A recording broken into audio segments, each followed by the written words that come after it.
Let's go ahead and grab our two transmission case halves here and take a look at them. And as we hold them up, you're going to notice that they are slightly different. This unit right here is going to have a small point on it. See if we can get that in the camera.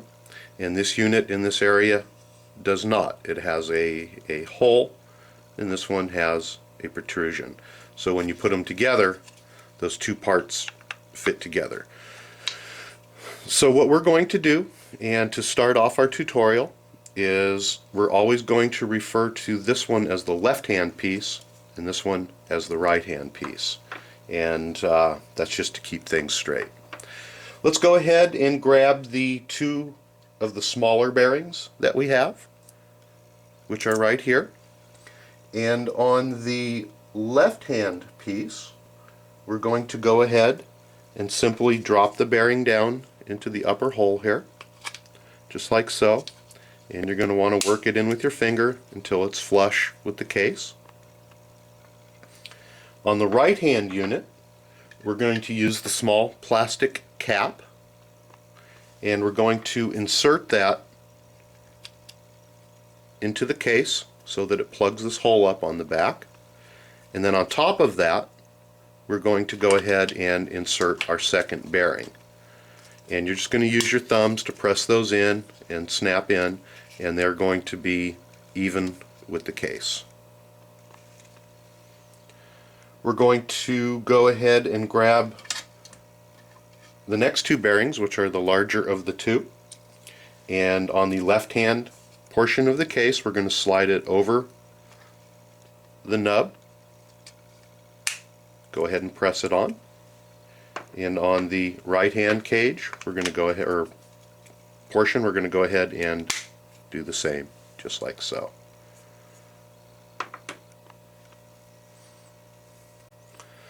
Let's continue to work with the left hand portion, or the side that has the nub sticking out on it. And we're going to go ahead and grab our lay shaft that we built earlier, and we're going to stick the long end of the lay shaft through this top bearing so that it slides in just like so. Go ahead and push it all the way in.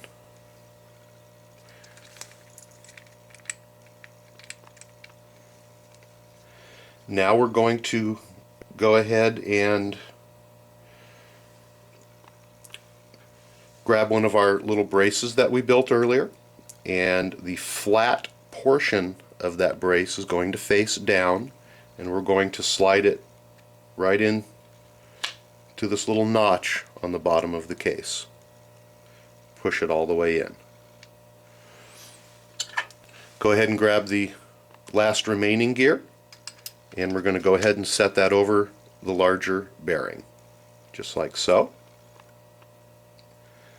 And at this point, let's go ahead and grab our diff and bring it over. Let's grab the second brace, and again with the flat side down, let's go ahead and stick it into the case just like so. You have to be careful because this one likes to fall out. We're just going to hold it there. And we're going to, at this point, grab our diff, and we're going to slide it in to the larger hole until it sets down in just like so. It's actually pretty simple to do. You're going to want to make sure that everything turns freely and that there's no binding going on. You can find a way to set this down so everything doesn't fall off. We'll be in good shape. There we go. We're going to go ahead and grab the grease that came with the kit. Let's go ahead and open it up, and you need to puncture the top and squeeze a little bit out. We're going to add an amount of grease. You don't have to over grease the gears, but you also want to make sure that there is enough on there.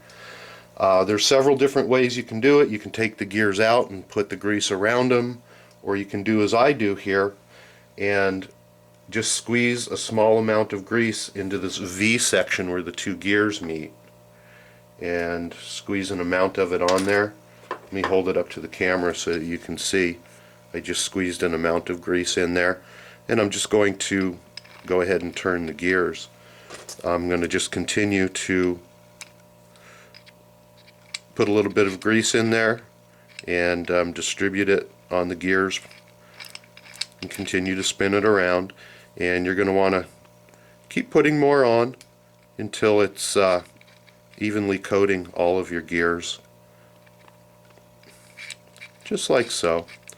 You're probably going to use less than 20% of the grease that's in the tube. As you can see, grease keeps popping up, and I'll just move it over to a different portion of the gear so that it can redistribute. Let's see if we can get a shot here. But now the gears are very evenly distributed with grease. And again, you don't have to over-grease them. At this point, I'm going to find a paper towel and wipe my hand off. It's all greasy. Let's grab the second portion of the diff case, and we're going to go ahead and place that over the diff, and it should all squeeze together just like so, with no gaps around the case. So go ahead and check and make sure that there are no gaps and that everything is together. Go ahead at this point and hold it together with your hands and move the lay shaft and the diff to make sure that there is no binding. If there is any binding, you're going to have to open it back up, revisit it, and see why it is binding. At this point, we're going to go ahead and put in the self-tapping plastic screws into the case and go ahead and tighten them down. I'm going to go ahead and turn off the camera, and we'll get back to it just as soon as I get all of the screws in. Now that we've gone ahead and put our 5 screws in, there's 1, 2, 3, 4, and 5. You're going to want to once again make sure that there is no binding going on. You should be able to very easily turn the lay shaft, and it should be turning the diff.